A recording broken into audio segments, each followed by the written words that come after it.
All right, I'm John Boyd. It is my great pleasure to introduce Professor Kahneman today.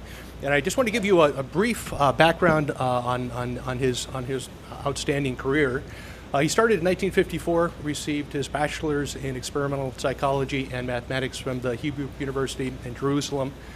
In 1961, he was awarded his PhD from University of California, Berkeley, right across the bay, in experimental psychology. In 1979, he and his co-author Amos Tversky published their seminal paper on prospect theory, which started to change the way that people reframed the argument around gains, losses, and decision-making under uncertainty. Several years later, in 2002, Professor Kahneman was awarded the Nobel Prize largely for the work on prospect theory. And Nobel Prizes, I think, are always impressive. His perhaps more so because there actually isn't a Nobel Prize in psychology. He had to win his Nobel Prize in economics. And as far as I know, I think there's only one other person, one other psychologist, who has won a Nobel Prize, and that's Ivan Pavlov. And he may be a physiologist, we could argue about that. Years later, in 2007, psychologists tried to reclaim Professor Kahneman as one of our own when the American Psychological Association awarded him a Lifetime Distinguished Contribution Award. And today he is a senior scholar at the Woodrow Wilson School of Public and International Affairs at Princeton University. And he's here to talk about his new book, Thinking Fast and Slow. And now, Google's mission, which we all know, is to take the world's information and to make it more useful and universally accessible. And all information, all knowledge is important, but I think some, again, is more important than others, because the information that he'll present today, I think, it's very personal. It's about each of us. And if you listen carefully and really understand what he says, it's going to change the way that you think about yourself and the world around you. So please join me in welcoming Professor Kahneman to Google. Thank you.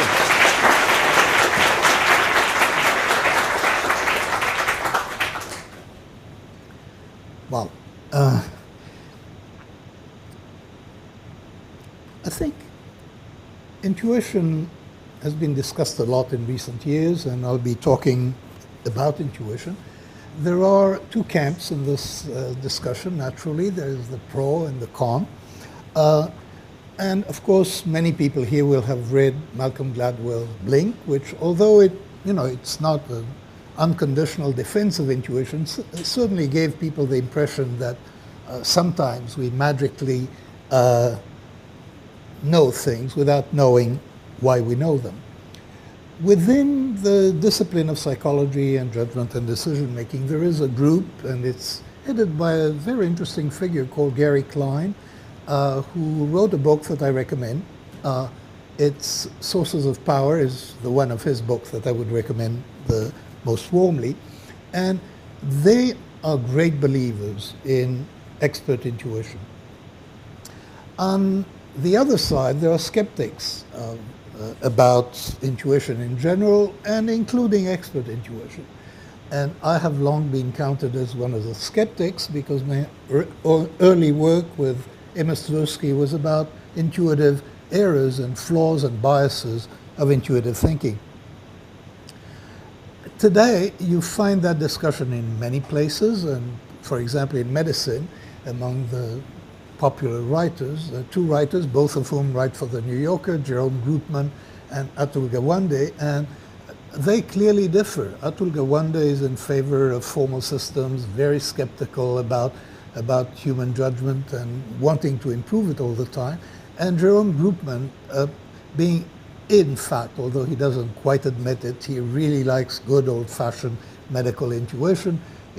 Of course, he would like the physicians well-educated, but he doesn't like formal system. And the issue in medicine is the issue of what is the role of evidence-based medicine, and how do you allocate functions between that and intuition.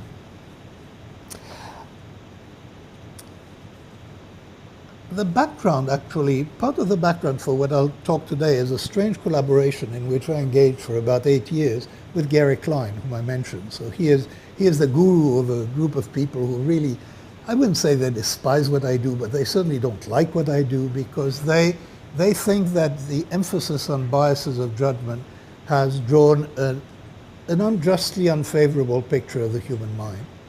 And by and large, I'm inclined to agree. So 7 or 8 years ago, I invited him, and we worked together for a number of years, trying to figure out what is the boundary? Where is intuition marvelous and where is it flawed, and can we tell? And I think we can tell. And we wrote a paper at the end of 6 or 7 years with a lot of sort of vicissitudes that we went through, since we basically don't agree. We wrote a paper, the title of which was On a Failure to Disagree, because on the substance, I think we know and we both agree where you can trust intuition and where you cannot. Emotionally, we haven't changed. He still hates the idea of biases and doesn't think that errors of experts are very funny, and I think that errors of experts are quite funny. So that's a difference right there. There are two modes of thinking that all of us are familiar with. And there is one mode, one way for thoughts that come to mind, and this is this. I mean, you know about this lady, that she's angry just as quickly as you know that her hair is dark. And it's interesting to dwell a bit about this. This is not something, the judgment that she's angry, or the impression that she's angry, doesn't feel like something you did. It feels like something that happens. It happens to me. We have the basic experience is a passive experience in those judgments. And that is true of perception. When we see the world, we don't decide to see it. It is true of impressions, and it is true in general of what we call intuitive thinking. It just happens. It comes from somewhere, and we are not the author of it. Now, there is another way that thoughts come to mind, and I mean, here I suppose essentially nothing came to your mind, but the answer is 408. To produce the 408 requires a completely different kind of operation. You have to retrieve a program that you learn in school. The program consists of steps. You have to go through the steps. You've got to pay attention successively to partial products and so on, and keep things in mind and keep the whole program in mind. And this is hard work. This is something that you do. It is not something that happens to you. And there are many indications that this is hard work. One is that physiology indicates that this is hard work. The pupil dilates. This is something that I studied many, many years ago. The pupil really, on a program like that, if you're on a problem like that, if you're going to do it in your head, your pupil will dilate. The area will increase by about 50% as soon as you engage in that, and it will stay dilated as long as you're working, and it will sort of collapse back to normal size, either when you quit or when you find the answer. So this is another way thoughts come to mind, and this is definitely not the intuitive way. Here we feel a sense of agency, we feel something deliberate is happening, and a very important aspect of it, this is effortful, and what psychologists mean by effort is basically, if you want a quick introduction to what effort is, this is something you cannot do while making a left turn into traffic. You cannot do it, and you shouldn't try.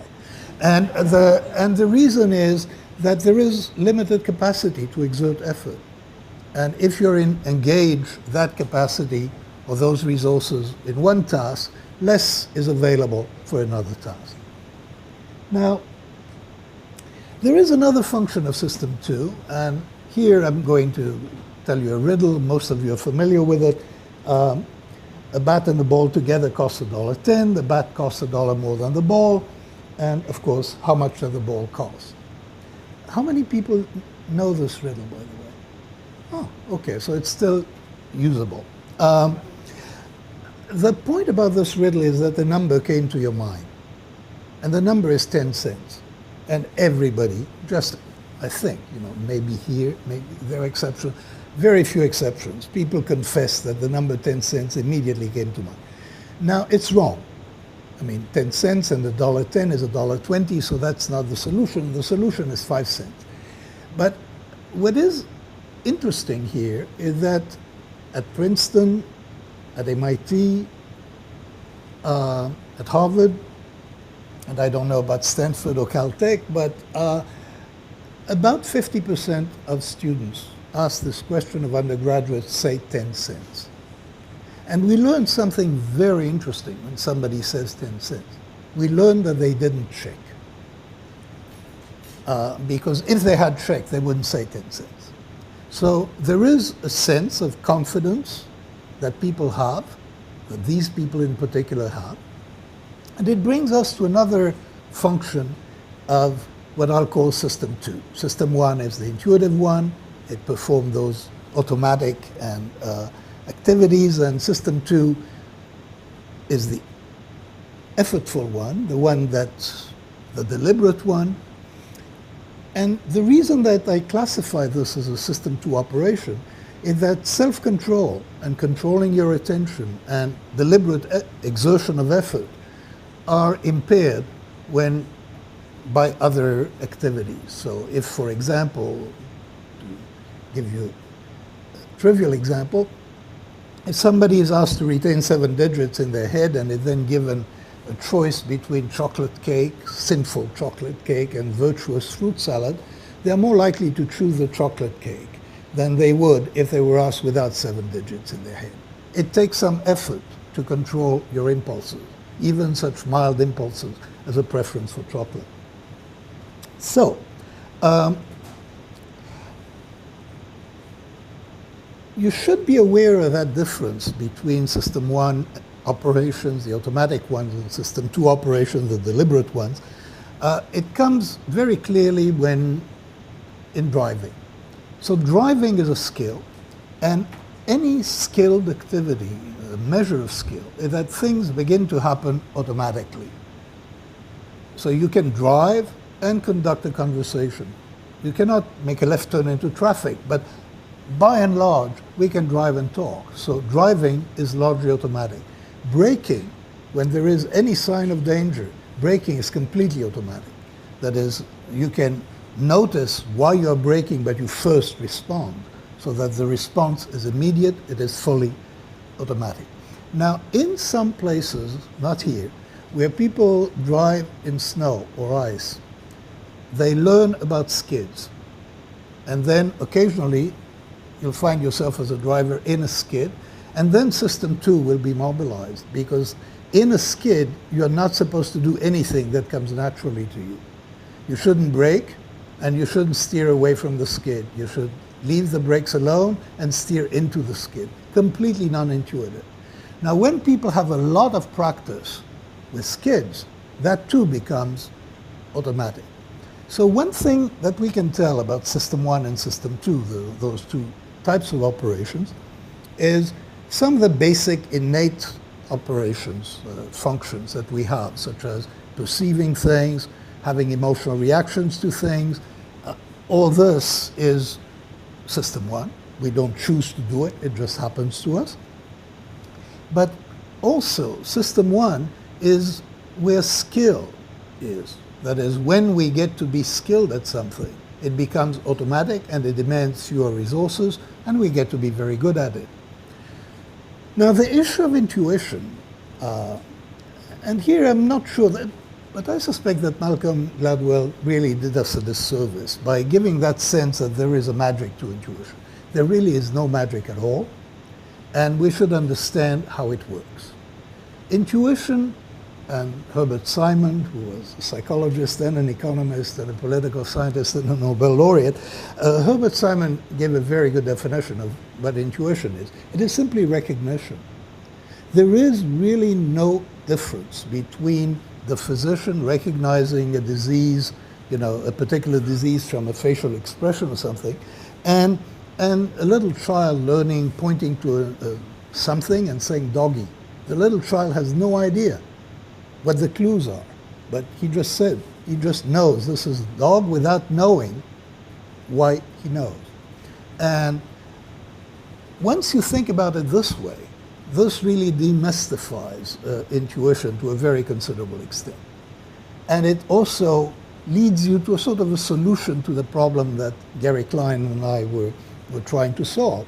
When can you trust intuition and when can't you? And then it becomes an issue of, is the world regular enough so that you can learn to recognize things? Or And then did that particular individual have an opportunity to learn the regularities of the world? And so the world of chess players is highly regular. And statistically, even the world of poker players is regular. So there can be an element of chance, but there are rules. And the mind is so set that if there are rules in the environment and we're exposed to them for a long time, and we get immediate feedback on what is right and wrong, or fairly immediate feedback, we will acquire those rules. So all of us have expert intuitions, even if we're not physicians and we're not chess players, master chess players. I recognize my wife's mood from one word on the telephone, and most of you can do that with people that you know very well. All of us recognize a dangerous driver on the next lane, and we get cues, and we don't necessarily know what is the cue, but that this person is driving erratically and could do something dangerous. And this is a lot of reinforced practice, and we're very good at that. We can learn about those. There are differences among experts, among professionals, in the level of expertise that they have.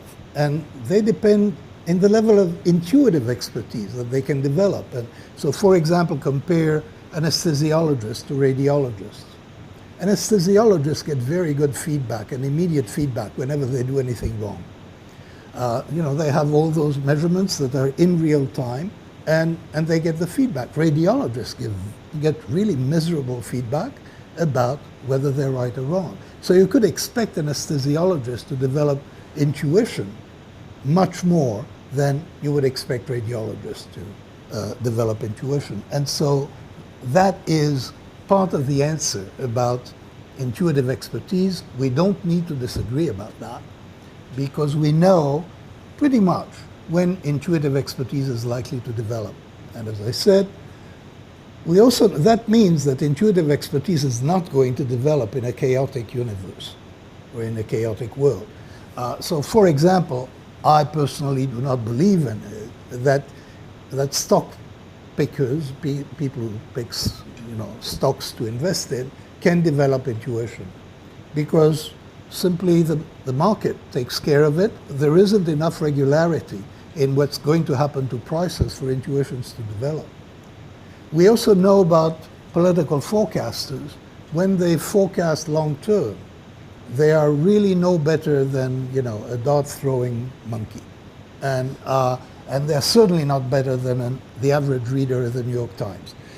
In intuitions, and the reason it's not the pundits' fault, and that research has been done with pundits and with CIA analysts and with regional experts, it is really not their fault that they can't predict the long-range future, 10 or 15 years. They're quite good at short-term predictions. They're really not very good at all in long-term predictions. It's not their fault. It's the fault of the world. The world is probably not predictable. And if the world is not predictable, you're not going to predict it. When there are marginal situations where there is some predictability but poor, formulas do better than individuals.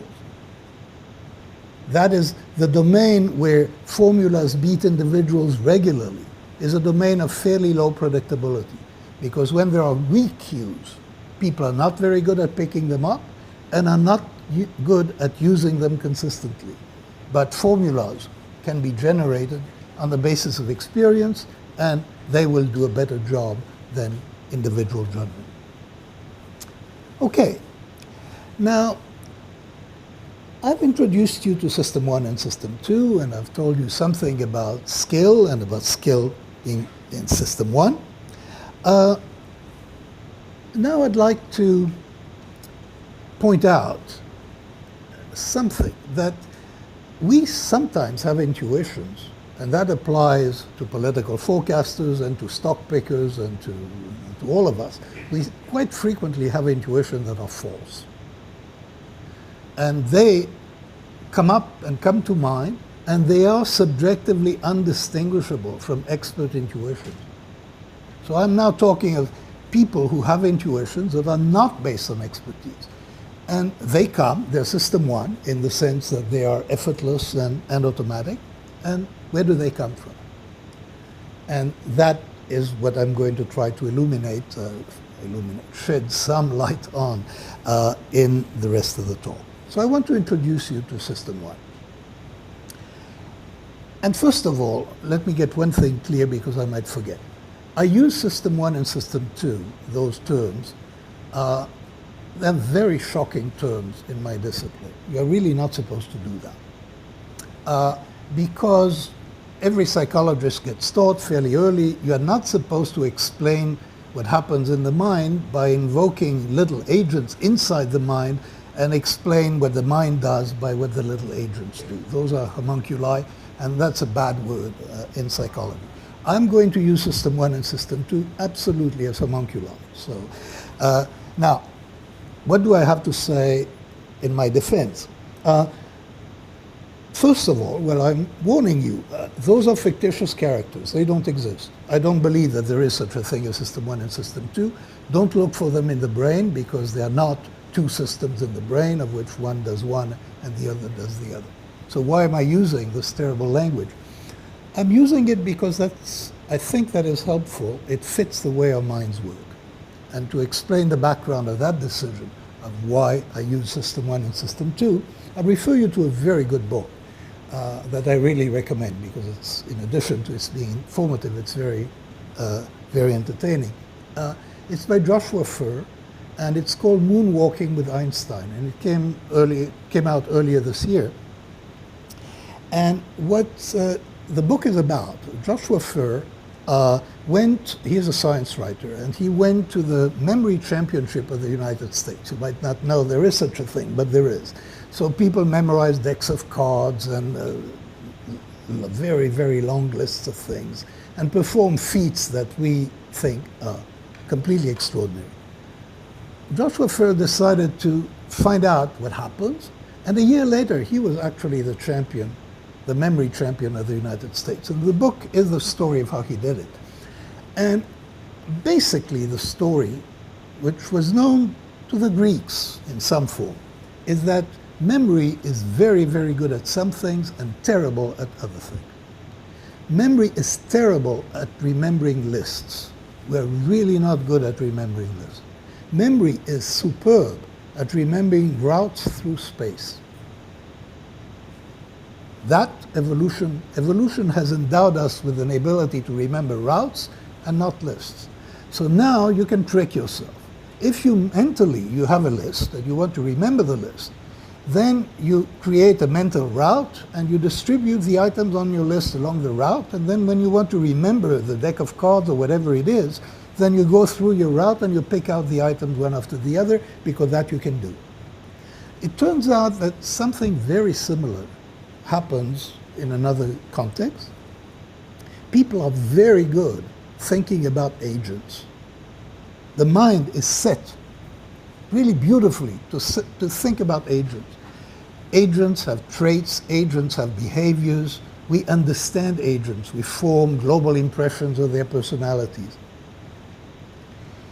We are really not very good at remembering sentences where the subject of the sentence is an abstract notion. But an agent is very, very good. So just remember, whenever I say system one does X, what I mean is that X is a mental activity that can be performed automatically and without effort.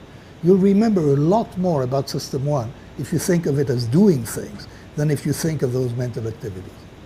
It helps me think, and I think it helps other people understand.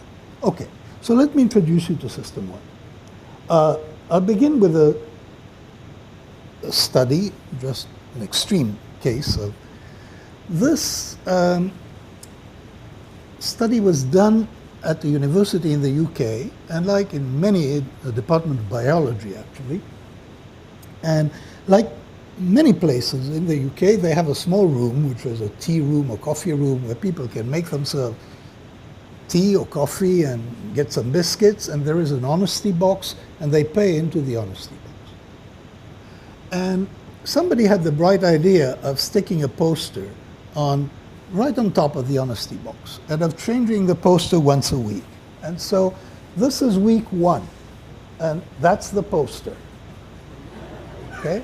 Week 2 is flowers. That's it. Week 3 is eyes, and so on. Now, what is remarkable about this is something that happens to people. They have no idea it's happening to them. In fact, they have no idea about the posters. They're barely aware that there are posters there. They certainly don't know that the posters change systematically. They have no idea that the posters influence their behavior. System 1 can do those things. Those things, a lot is happening in our mind that we're not fully aware of, that we're not aware of at all, in fact. And there is a link between eyes and being watched and not wanting to do bad things or wanting to do good things. All of this is deep in our associative memory, and it gets activated. You see eyes, especially those large eyes on week 1, and it does something to you that you may not be aware it does. Now let me show you something else. Okay. I just want to enumerate very briefly what happened to you in the couple of seconds, the first couple of seconds when I put this on the screen. And first of all, you read them. You read the words. Now, you didn't intend to read the words. You didn't have to decide. I mean, you had to read them. You had no choice in the matter. Second, ideas and images and memories came to mind, probably none of them very pleasant. So that's the second thing that happened. Another thing that happened is physical. You recoil. This has actually been measured. I mean, when people are exposed to a threatening word, they move back. So the threat is to some extent, to some slight extent, taken to be real. The symbolic threat is taken to be real. You made a disgust face. You experienced disgust. And that is getting to be interesting because those things are reciprocally reinforcing. So if you make a disgust face, you're more likely to feel disgust. If you make a smiling face, you're more likely to think that things are funny. So, you know, one of my favorite experiments along those lines is you take a pencil, you stick it in your mouth like that, and cartoons will appear funnier to you because when you stick a pencil into your mouth like that, you are making a smile. And just the sheer muscular change is enough to feed back into our emotions and our feelings. This is all fairly important because what it means is you can think of, well, let me add something and then I'll pull it together. I think of System 1 very largely in terms of what happens in associative memory. And to think of associative memory, you can think of a gigantic network of ideas, and the ideas are linked to each other in various ways, associatively. Some of them are causes of other things or categories or instances of. There are many different links, but you have that huge representation of ideas that we have in our mind. And at any one time, a stimulus occurs, it activates a subset of those nodes in that representation in memory, and then activation spreads through the associative network. Not a lot, but it spreads some. So for example, you're now, and we can know that it spreads because we become sensitized to other ideas that have been activated in this fashion. So for example, right now, if somebody whispered words in your ears, you would be much more likely to detect and recognize words like sickness and smell and stink and nausea and hangover, and a lot of associations have been activated. You're not aware of any of them. You're not aware of anything. Those are not conscious activations. But they are activations nonetheless, and because those ideas are partially activated, a weak stimulus is going to be sufficient to bring them over threshold. This, again, is a very important function of System 1 or associative memory. We are prepared, basically, by this spreading activation prepares things for what might come next.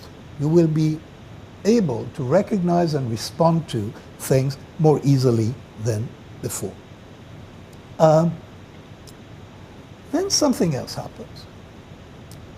And this is, there are two words here, banana vomit. And you made a story. I mean, what happens, and there's really no need to do that, but in effect, this was sufficient to create a causal link so that somehow the bananas caused the vomit. You didn't make a conscious decision for that to happen, but we know that's the kind of thing that happens.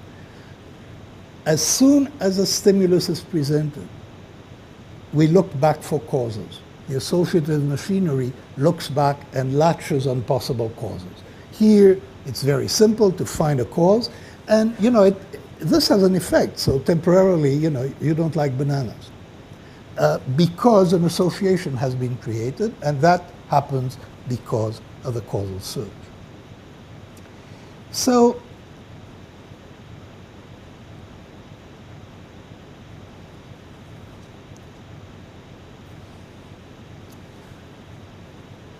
this should give you a sense of one of the functions of System 1. And to complete that, let me show you something else. So this is a famous psychological demonstration, but many of you might not have seen it. You read that as ABC. You read this as 12, 13, 14, but the B and the 13 are physically identical. So this tells us something quite important about the way that associative machinery and System 1 work on new stimuli. Everything is made coherent. So in the context of letters, that ambiguous stimulus is going to be read as a letter. In the context of numbers, it is going to be read as a number. What is quite important, there are two aspects here. One is the coherence, and the other is that you're not aware of the ambiguity. The ambiguity is suppressed. That is, you just get one interpretation. In this case, it's a coherent interpretation, and that is the way that the system works. It generates associatively coherent representations or reactions to situations. Associative memory, or System 1, is also the repository of our world knowledge. So when an event occurs, our reaction to it is informed by a lot of things that we know. And I'll give you my favorite example of this. This is people are listening to sentences while the events in their brain are recorded, and an upper class male British voice says, I have large tattoos all down my back. And approximately 3/10 of a second later, the brain responds with a characteristic signature of surprise. This is astonishing if you stop to think about it. I mean, there was that voice. You have to classify it as an upper class British voice. Now, upper class British men don't have tattoos down their back.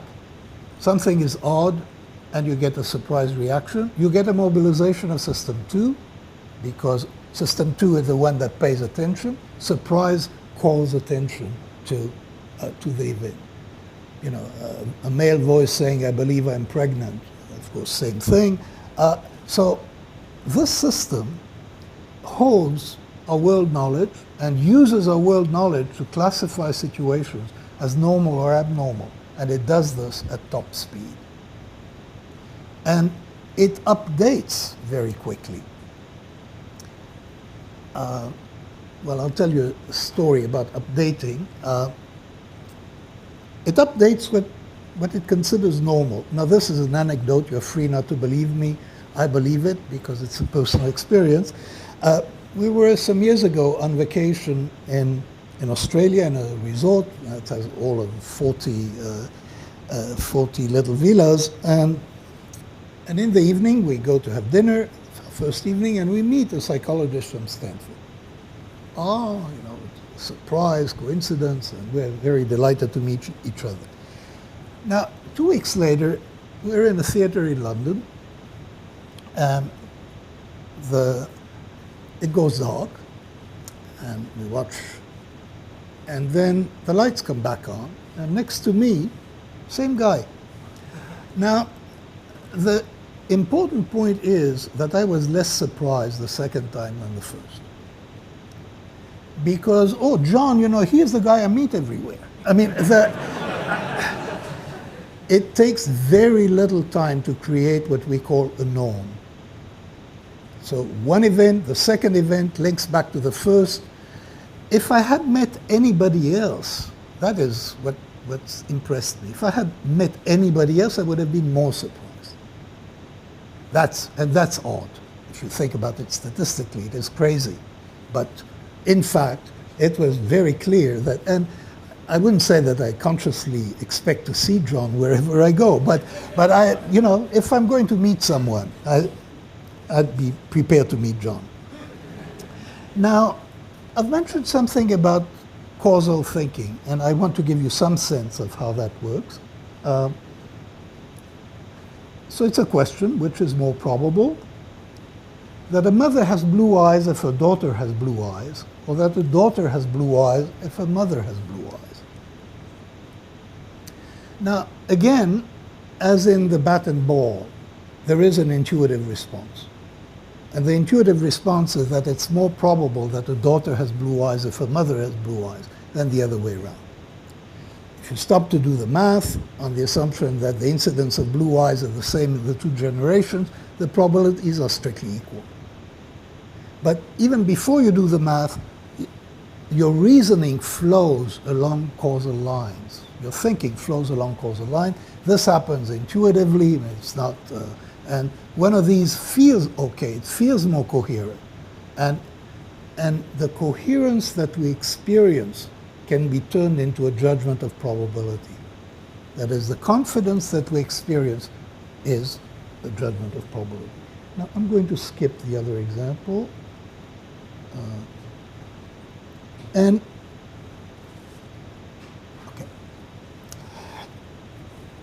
I said earlier that people have intuitions that are not necessarily true, and that people are confident in judgments that are not necessarily true.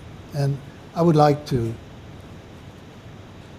sort of present a tentative theory about how that happens. And the general idea is very straightforward.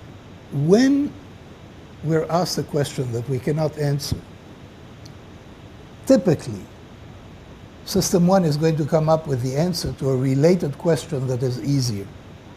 And it's going to use that answer to the wrong question, to the question that hasn't been asked, in place of the question that was asked.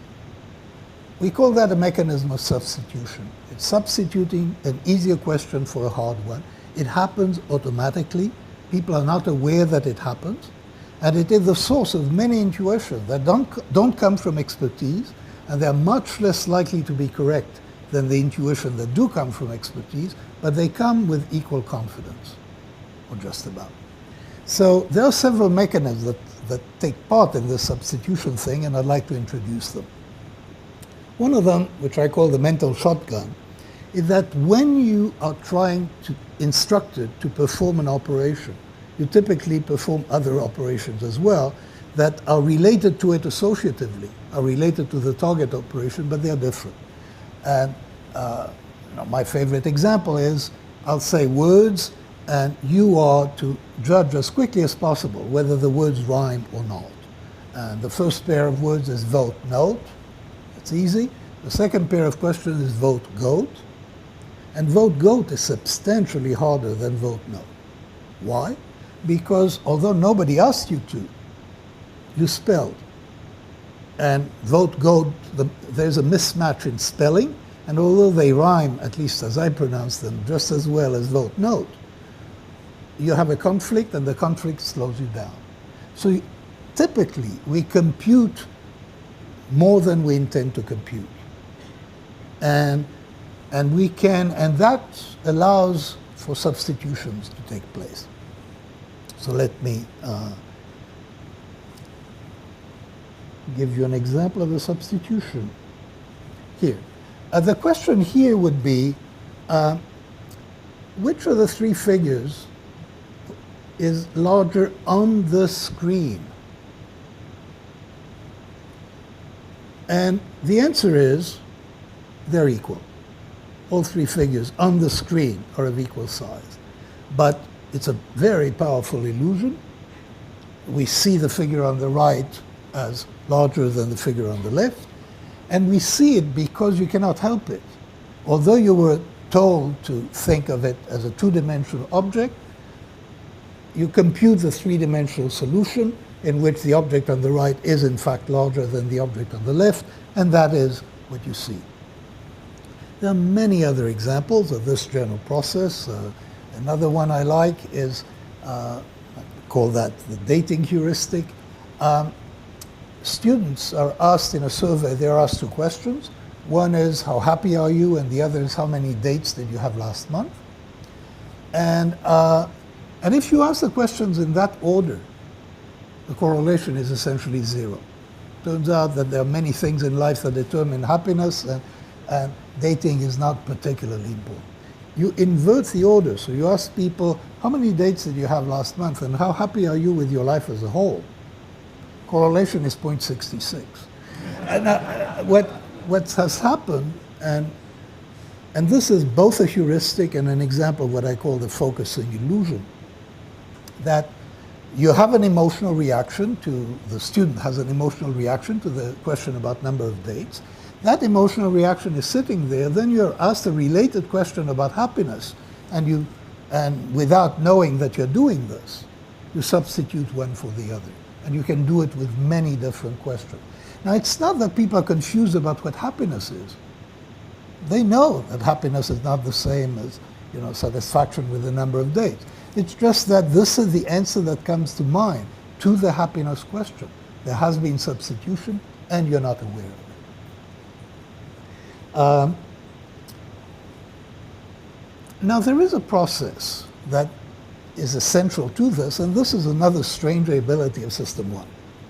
We can map intensities across different dimensions. So I'll give you my standard example for this. So it's about Julie, who is a graduating senior, and she read fluently when she was age 4, and the question is, what is her GPA? And the odd thing is that you know what her GPA is, pretty much. At least you have an idea. I mean, it's clearly above 3.2, it's clearly less than 4, about 3.7, which is ridiculous, of course. But how do people get to 3.7 or somewhere like that? Well, here is how it goes. She read fluently at age 4. That gives us an impression of precocity. How precocious was she as a reader? And that, people could express that in percentiles. What is the likelihood that you'll meet a child that reads faster than that? Then, when you're asked the question, what is her GPA? Without your knowing you're doing it, you're matching the percentiles. And you get the GPA that is about as extreme in the distribution of GPA as reading at age 4 is in the distribution of reading age. Completely unaware, statistically completely absurd. You should be much more aggressive. This is not the correct answer. But this is a compelling subjective answer. This is one of the mechanisms that lead to intuitive errors. This mechanism of substitution. And I'll give you one more example. International travelers, this is an experiment, it's not. The experiment was run during a period when there were many terrorist incidents in Europe. So that's the background. How much would you pay for insurance that pays $100,000 in case of death for any reason? And how much would you pay for insurance that pays $100,000 in case of death in a terror incident? People pay much more for the second than for the first. And the reason that they do is that there is an immediate response, which is, how afraid am I? And I'm more afraid, most people are more afraid of the idea of dying in a terrorist incident, then they're afraid of dying. And that is the mapping that takes place. Again, you know, that's the way it works. This is the associative machinery. And one beautiful thing about it, it doesn't get stumped. It produces an answer to questions that it doesn't know how to answer. But it produces them by answering easier questions. And a lot of our mental life is conducted in just this way. So let me complete the circle and talk a little bit about subjective confidence. Subjective confidence, which is closely related to the probability of being correct, is actually not a judgment at all. It is a feeling. It is a feeling that people have. And I think we know what the origin of that feeling is, and it is system one, if you will, assessing the fluency of its own processing, assessing the coherence of the story that it has created to deal with the current situation. And if the story is coherent, confidence is high. Now this is disastrous in some ways, because you can make a very coherent story out of very little information, and out of information that is in fact not reliable. The quality of the story depends very little on the quality and quantity of the information. So people can be very confident with very little reason. Confidence is therefore not a good diagnostic for when you can trust either yourself or somebody else. And if you are to evaluate whether you can trust somebody with a lot of confidence, that's not the way to do it. The way to do it is, as I was saying earlier, is to ask what environment have they been in, and have they had an opportunity to learn its regularities. Subjective confidence is not a good indicator. So that's, you know, the story I could tell in about 45 minutes about the two systems. So let me remind you, they don't exist, but I think you should feel free to think in those terms, because what you may be beginning to do is you may be beginning to have an idea of the personalities of System 1 and System 2. Now this is ridiculous, but having an idea of those personalities will actually enable you to think better about psychological events than if you were just had a long list of unrelated phenomena. Those ideas, those personalities have a certain coherence, and you know they're worth something in the coin of being able to make judgments. Okay, I think we should open for questions. So.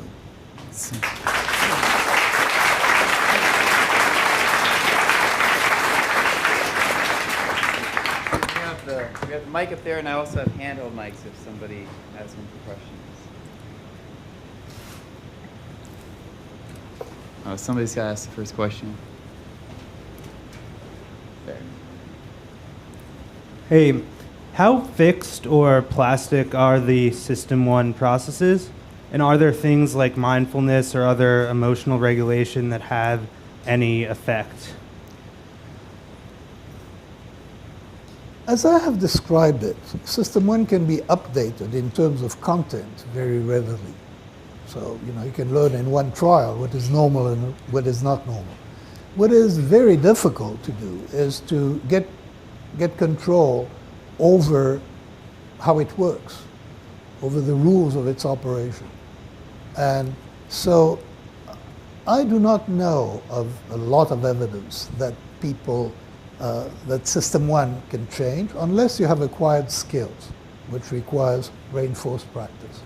What you can do, and what people clearly can do, is you can educate your System 2, and you can educate, and you can learn to recognize situations in which System 2 takes over and takes control of the reactions, and thereby avoid some mistakes. Can't be done too much, but if I don't sound optimistic about training System 1, it's because I'm not. Another question about training system one. You talked about reinforcement learning and the time constants and the immediacy in building expertise, but for many of the practices that we have around software development, the time constants are somewhat longer.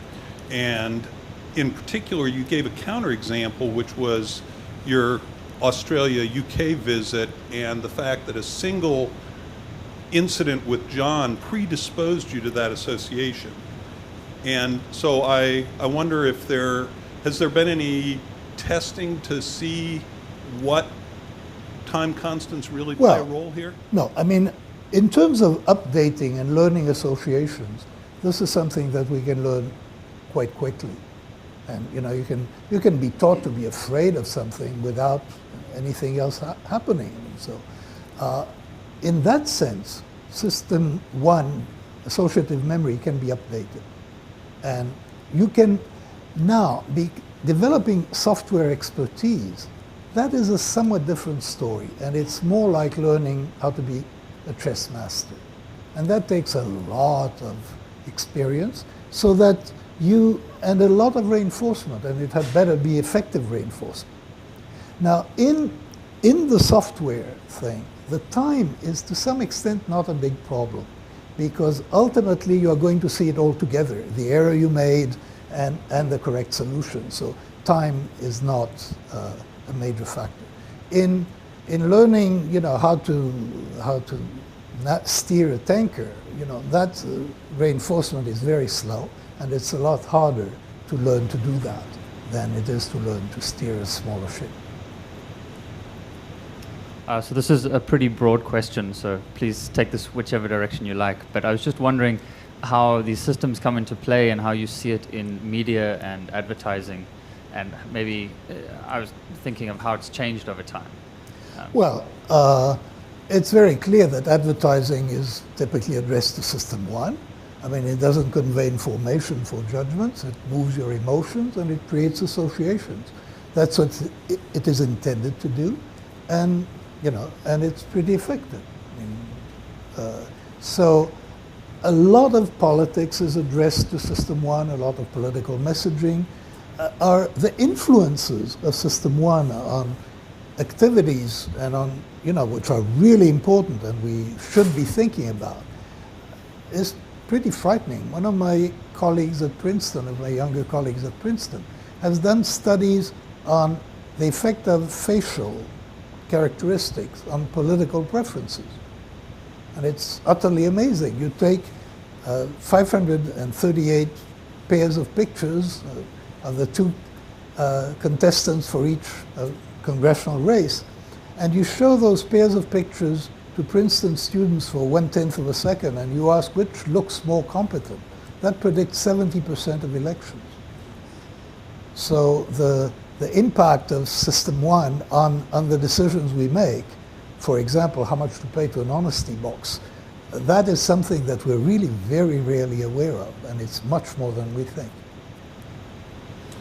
So although you say the system one and system two don't show up as specific structures, have there been functional MRI, diffusion spectral imaging, diffusion tensor imaging studies that highlight whether system one is more primal brain initial activation and system two is more neocortex? Well, system one is extremely sophisticated, so it's not that is in part why I don't believe that there is any simple representation in the brain of those two systems, because what I've called system one operations, by their characteristics, include both innate responses and highly skilled responses. And the whole the representation of world knowledge is in system one.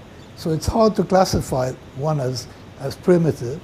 And I should add that system two, the reasoning system, as it were, is not necessarily rational. I mean, system two knows what it knows. It knows what we know. And we don't know a lot. So it's not that system two is infallible and that all the mistakes come from system one. We make very significant mistakes when we think very seriously. Yes. So you mentioned that experts, when making a long-term forecast, and they trust their intuition, they're often wrong. But there are still a lot of people who listen to them. So is it bad for the society in general that we listen to experts who may be just as wrong as we are? And should we be worried? Should we try to do something? I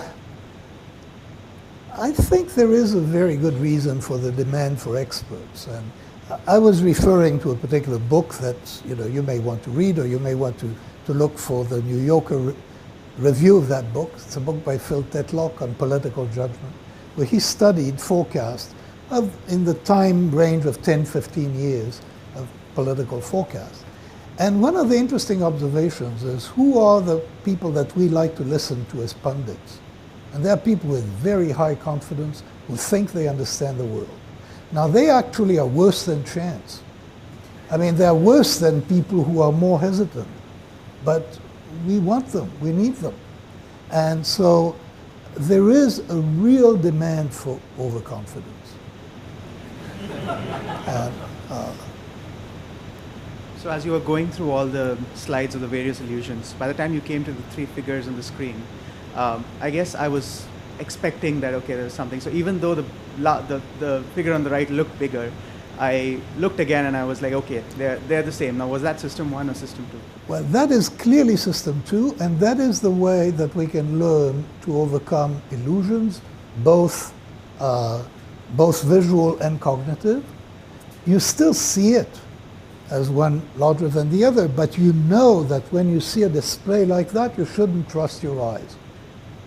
And to a similar extent, you can recognize that you're in a situation where somebody is having too much effect on you because she's very eloquent, but the content may not be there, and so you force yourself to be skeptical. Right. So is there any research to that effect, that people who are aware, let's say, for example, that advertising is going to have an emotional effect on them? Is there any let's say if I'm aware that advertising is supposed to have an emotional effect on me, activate system 1, will I be better suited to sort of ignore those things? I mean, you certainly are going to ignore it better than if you didn't know it. But whether you're capable of ignoring it altogether, that I'm much more skeptical about. I mean, the real thing is not to expose yourself to it. Because once you're exposed to it, it's going to affect you. And those effects are the cues in our world that we're not aware of, can be extremely powerful. There is a whole line of study. It's not exactly to your point, but I must tell you that story. There is a whole line of studies on what happens to people when they're exposed to the idea of money. And for example, they perform one task and there is a computer nearby, and on the computer there's a screensaver, and the screensaver are dollars floating in water, dollar bills floating in water. That makes you selfish. It makes you reluctant to ask for the help of others. It makes you put your chair further away from the chairs of other people when you have to set up an interview situation. It has effects on all sorts of behaviors that people are completely unaware of. And the links are symbolic, and you can be aware of that. How can you resist it? We are exposed to money, and it's going to have some effect. Now, if you're designing an organization, or if you're designing an environment for people, you can create an environment that will remind people of money all the time, or you can create an environment that will remind them of other things, and that will control their behavior to some extent. Although possibly not one of the big 5 in the personality trait categories yet, have you developed any empirical testing that ranks people on a scale of 1 to 2 and shows where they fall in terms of default behaviors? Well, there is a relevant scale on the activity of system 2. And the bat and ball question is actually a very, very good question. And there are several examples of this. My former colleague and postdoc Shane Frederick developed that test. It's called the cognitive reflection test. And the people who fail that item, that is, who say 10 cents, they are different in some interesting ways from the people who are better able to make it. And let me give you an example.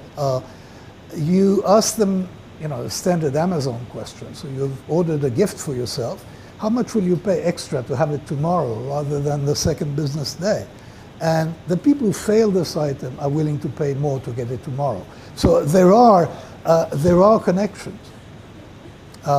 What there isn't, and I'm very surprised there isn't, I don't know, there should be tests of intelligence that are tests of System 1, that are tests of the richness and subtlety of the model of the world that we have. All the intelligence tests that we have are tests for System 2. They're reasoning tests. We don't have, and I wish somebody would develop it, and I hope somebody will, but that we don't have at the moment. Hi, so this is sort of a two-part question. So do you find that people who are more System 1 or System 2 prone for immediate judgments are more likely to be that way for long-term, like larger decisions? I don't know enough Yeah. about this.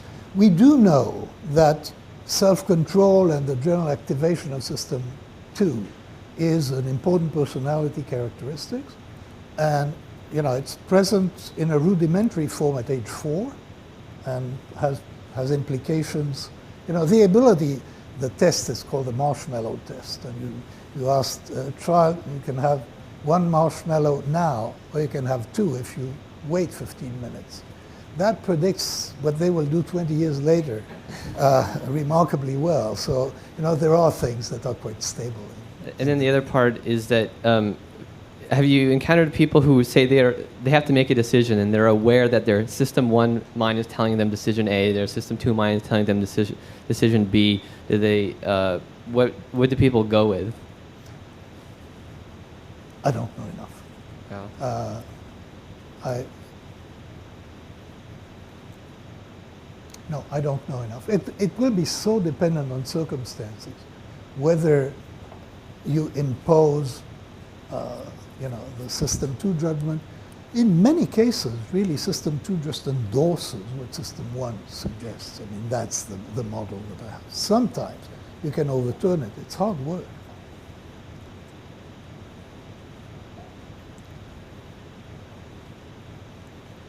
Thank you.